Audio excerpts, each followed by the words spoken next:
안녕하세요. 사교육 걱정 세상의 김승현입니다. 윤지희 선생님이 설명해 주신 그 과정을 거쳐서 저희가 마련한 시안을 좀 간단히 설명드리려고 하는데요. 먼저 말씀드린 건 말 그대로 시안이라고 하는 것입니다. 저희가 좀 눈사람을 만들 때 첫 눈덩이라는 표현을 했는데요. 저희가 국민이 설계하는 대학이라고 했듯이 이 시안을 가지고 이 시안을 관철하는 운동을 하려는 것이 아니라 이것을 가지고 국민들과 만나면서 온라인을 통해서 오프라인을 통해서 그래서 국민들이 계속 자기의 의견, 자기의 열망, 소망을 붙여가는 방식으로 앞으로 2년, 3년 동안 운동을 하고 그래서 이런 그림의 모습을 현실로 만들겠다라고 하는 그 출발에서 드리는 어떤 처음의 설계도라고 좀 이해해 주시면 좋겠습니다. 혁신대학 100플랜 일단 이렇게 이름을 지어봤는데요. 이름도 이후 과정에서 좀 국민들이 참여하는 과정에서 이름도 바뀔 수 있다고 생각합니다. 신순영 대표님이 아까 말씀해 주셨습니다. 저희가 대학 체제 개편을 왜 하려고 하는가. 대입 경쟁 때문에 겪어야 할 입시 사교육 고통이 사라졌으면 좋겠다는 것 하나, 그리고 등록금 부담이 사라졌으면 좋겠다. 이게 두 번째인 것 같습니다. 그리고 세 번째는 졸업 후에 아이들이, 우리 자녀들이 일자리 걱정 없이 졸업 이후에 어떤 자신의 진로 연계가 잘 되는 대학이었으면 좋겠다. 이 세 가지가 우리 국민들이 대학에 바라는 소망인 것 같고요. 얼마 전 신문기사에서 옮긴 이야기인데 우리 지금 대학 체제의 현실을 잘 드러내고 있는 스토리 같습니다. 대학 체제를 바꿔 이 세 가지 소망을 최대한 실현한다라는 목표를 가졌고요. 여기서 최대한이라고 말씀을 드린 건 아까 그 사교육 통계 의식조사에서도 보셨듯이 사실은 대학 체제의 문제와 함께 우리 사회의 근본적인 일자리의 문제라든가 양극화의 문제가 좀 남아있긴 합니다. 그렇지만 저희는 그 일자리 문제와 양극화 문제와 상관없이 교육 영역, 대학 영역에서 풀어야 될 문제들을 먼저 풀겠다라고 하는 각오이고요. 그리고 한편에서는 세상이 바뀌는 것과 호응하여 교육에서의 우리의 준비를 충실하게 하겠다. 그래서 우리 사회에서 좋은 일자리가 많아지고 복지 혜택이 늘어날 때 대학이 자기 역할을 할 수 있도록 지금부터 준비를 시작하겠다는 것입니다. 대학 체제 개편과 관련해서 우리 사회에 대안들이 많지 않습니다. 진보진영 일부에서 좀 내놓은 대안들이 있고요. 교과부의 정책들이 있는데 그 대안과 정책들을 좀 살펴본 결과 여기엔 좀 길이 없다라고 하는 것이 저희 판단이었고요. 진보진영의 안들은 보시면 주로 사교육 경감과 대학 서열 체제 문제에 대한 그 문제의식이 깊습니다. 그렇지만 사교육 경감 예상 효과는 크지만 실현 가능성이나 국민들이 얼마나 합의할 수 있을지에 대해서는 의문이고요. 정부의 정책은 주로 구조조정 문제에 초점이 맞춰져 있습니다. 그렇다 보니까 정말 사교육 문제를 푼다든가 대학 교육의 질을 제고한다든가 이런 부분에 대한 고민은 약하고요. 그리고 실현 가능성은 있지만 이것이 정말 우리가 안고 있는 아까 그 세 가지 소망을 풀기엔 턱없이 부족한 상황입니다. 현실적인 대안이 나타나야 한다라고 하는 절박함이었고요. 새로운 방안을 모색하기 시작했습니다. 새로운 대안의 목표는 간단히 말씀드리면 이렇습니다. 소위 스카이 서성한 중경외시, 이런 대학에 밀리지 않는 혁신대학, 좋은 대학을 100개를 앞으로 5년, 10년 내에 만들겠다라고 하는 것이고요. 이렇게 만들고 나면 지금은 불과 4% 정도에 해당하는 약 20개의 대학에 들어가는 그런 경쟁을 위해서 끊임없는 고통을 겪고 있는 것인데 이렇게 대학들이 늘어나면 아마 입시 경쟁 부담과 사교육비를 많이 줄일 수 있게 될 거다. 그리고 대학 교육의 질도 정말 많이 나아질 거다. 혁신대학 100플랜에 대해서 좀 간단히 말씀을 드리겠습니다. 5가지 특징인데요. 말씀드린 것처럼 100개가 되면 한 정원의 30에서 40% 정도에 해당하는 학생을 수용할 규모가 될 것으로 예상하고 있습니다. 물론 그 나머지의 문제도 남아있지만요. 이거는 좀 대학체제 또 바깥의 영역이고 그거와 관련된 우리 사회의 과제는 또 한편 남아있는 것 같습니다. 두 번째는 혁신대학은 아까 말씀드린 것처럼 교육 여건이라든가 대학 재정의 규모, 어떤 거버넌스, 교육과정 이런 모든 것에서 기존의 대학 서열의 안주에 있는 대학과 비교할 수 없는 질 높은 대학 교육을 제공하게 될 것입니다. 세 번째는 이 질 높은 대학 교육이 바탕이 되면 사회적인 평판과 진정한 의미에서의 경쟁력이 상승할 것이고 졸업 이후에 다양한 일자리 연계에서 높은 성과를 내게 될 것입니다. 네 번째는 대학 체제뿐만 아니라 대학에 들어가는 진입 단계와 그 다음 졸업 이후의 진출 단계에서의 제도적 변화를 포함하고 있습니다. 그리고 다섯 번째는 마지막으로 등록금 걱정을 안 해도 될 대학들을 만들자라는 거고요. 구체적으로는 30%에서 40%까지 완화시키는 것을 목표로 하고 있습니다. 예상 효과는 말씀드렸고요. 사교육비 기준으로 한 50% 정도의 완화 효과를 거둘 수 있겠다. 나머지는 좀 우리 사회 근본적인 체제의 문제와 몫으로 남을 것 같다. 이런 게 저희 판단이고요. 좋은 대학 100개를 그럼 어떻게 만들 것인가는 먼저 설계 방향에 대해서 간단히 말씀드리겠습니다. 좀 이 두 가지를 동시에, 그러니까 아까 말씀드린 것처럼 나와 있는 어떤 안은 서열 체제 문제, 그리고 뭐 정부의 정책은 주로 구조조정이나 교육 질의 문제, 경쟁력, 그러니까 일부 대학의 경쟁력에 좀 있는데요. 그 두 가지의 균형감을 가지고 이 균형감을 가지고 좀 정책을 마련해야 되겠다는 것이고, 사실은 제일 어려운 좀 부분이었습니다. 두 번째는 교육 바깥 불평등 구조를 완전히 개혁하는 것은 좀 아까 말씀드린 것처럼 교육 영역의 몫은 아니고, 그렇지만 기존의 정책들은 좀 대입제도에만 맞춰 왔었는데, 저희들의 판단은 대학 체제와 진입 단계에서의 입시, 그리고 진출 단계에서의 몇 가지 핵심적인 제도들을 대학 체제 개편안에 어떤 그 개편 대상의 폭으로 설정을 하였습니다. 세 번째는 국사립 관계없이 같은 성격의 대학이라면 동등하게 대우하는 지원 체제입니다. 그러니까 지금 사립대에 대한 의존율이 87.3%고요. 그리고 우리나라는 그러니까 고등교육을 국가가 책임지지 못하면서 사립대학이 사실 그 역할을 해왔기 때문에 실질적으로는 국립과 사립의 어떤 그 차별성이 존재하지 않는 상황입니다. 그러니까 현실적으로도 사립이 너무 많고 실질적인 역할에서도 그렇기 때문에 좀 일부에서 주장하는 것처럼 국공립대 중심으로는 한계가 있고, 그것으로 바꿀 수 있는 정책 영향력이라고 하는 게 제한적일 수밖에 없습니다. 그래서 저희는 혁신대학에 참가하는 대학을 국공립과 사립에 차별을 두지 않고 동등하게 지원하겠다라고 원칙을 세웠고요. 네 번째는 대학 자율성은 뭐 대학의 어떤 가장 큰 가치인 것 같습니다. 이것이, 그리고 대학은 워낙 크고 다양하기 때문에 중앙에서의 어떤 그 획일적인 계획과 그것을 가지고 좀 이렇게 만들어갈 수는 없는 것 같습니다. 그래서 정부는 마스터 플랜을 제시하고 재정 투자를 매개로 하면서 각 대학들이 자발적 선택을 할 수 있도록 유도하는 방식을 택했습니다. 제5원칙입니다. 아무래도 이것은 일거에 바꾸는 방식이 아니라 혁신대학 100개를 향후 몇 년 동안 바꿔나가는 과정일 테고요. 혁신대학 100개면 딱 100개만 좋아진다는 것이 아니라 그것이 선도하는 효과를 통해서 나머지 대학의 어떤 긍정적 경쟁 압박을 통한 전반적인 변화들을 선도할 수 있을 거라고 생각합니다. 구체 설계는 두 가지, 구체 설계와 지원 환경으로 나눠서 말씀드리겠습니다. 구체적인 설계는 7가지인데요. 지금 326개 전문대학까지 포함한 숫자입니다. 그 중에서 점진적으로 100개까지 확대하겠다는 것이고요. 그 유형화가 하나의 키워드입니다. 그러니까 고등교육이 이제 보편화 시대이기 때문에 똑같은 역할을 수행할 수는 없고요. 대학들을 대학원 중심, 학부 중심, 그리고 직업교육 중심의 대학으로 유형화하겠다라고 하는 생각이고요. 유형화의 어떤 지금 기본적인 것은 이런 틀은 이렇습니다. 그러니까 대학원 중심 대학은 세계적인 연구 경쟁, 이게 그냥 주요 사립대 수준이 아니라 아까 홍인기 선생님도 말씀하셨지만 세계적인 어떤 연구 경쟁력과 지식 창출을 담당하는 대학이 우리나라엔 아직 없는 것이 사실입니다. 그렇기 때문에 그런 대학들을 5개에서 10개를 만들겠다는 것이고요. 학부중심 대학은 연구 경쟁력과 지식 창출의 기능보다는 현대사회, 지식기반 사회가 요구하는 실무 전문가를 양성하는, 그리고 직업교육 중심 대학은 지역산업이나 국가 필요 영역, 그러니까 철도라든가 전력과 같은 이런 데서 요구하는 인력들을 공급하는 대학들로 자리매김하겠다는 거고요. 이 대학들은 어떤 서열로의 구분이 아니라 그러니까 진로와 적성에 의한 선택이 될 수 있도록 대학 체제를 설계한다는 것이 저희 생각입니다. 그리고 그런 모델들은 학부 중심과 직업교육 중심 대학에서는 지금 한동대, 산기대, 신성대, 철도대 이런 데를 언급했는데요. 대학 체제가 최근에 자발적으로 혁신을 이루는 대학들이 조금씩 나오고 있고요. 그런 대학들에서 저희들은 좀 모델을 찾아볼 수 있었습니다.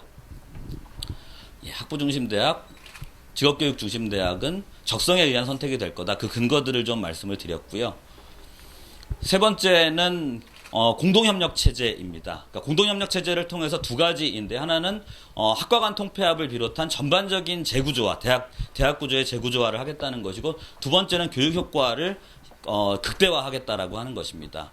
그러니까 공동협력 체제를 통해서 예를 들어서 이런 겁니다. 지금 우리나라 다 아시다시피 대학이 백화점식 대학들입니다. 그래서 뭐 물리학과 농생명학과를 다 설치하고 있는데요. 이런 대학들이 그 혁신대학에 참여하는 대학 간에 역할 분담을 통해서 혁신대학 지정 후에는 A대학은 물리학과로 집중이 되고 교수님들도 그쪽으로 옮겨가시고 그리고 B대학은 농생명학과로 특성화되면서 사실은 이렇게 되면 추가적인 재원이 투여되지 않고도 교육 여건을 획기적으로 개선할 수 있게 됩니다.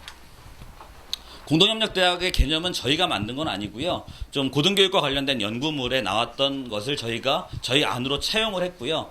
대학 컨소시엄을 하나의 대학 형태로 제도화한 것이고 교수진과 교육시설의 공유, 학부 개방과 학점 인정 등의 협력체제를 통해서 개별 대학이 가지고 있는 장점을 확대하고 단점을 극복하려는 대학 유형이다라고 이해하시면 될 것 같고요.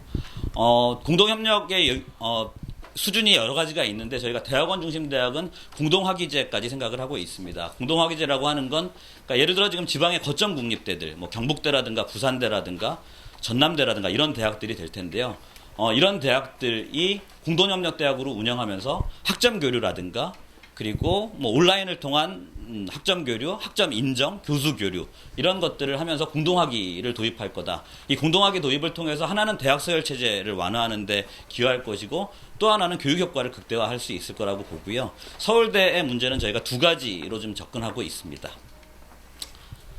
학부 중심 직업교육 중심 대학도 공동협력을 하는데요. 그러니까 권역 또는 권역 밖의 유사한 형태의 대학 두세 개와 공동협력 대학을 운영할 수 있고요. 그 수준은 그러니까 교양과정 공동운영 이런 것들은 실제로 시도한 대학들이 이미 있습니다. 자발적으로. 그리고 도서관을 비롯한 시설 공유의 낮은 수준부터 공동학위 수준까지 대학들이 선택할 수 있겠다는 거고요.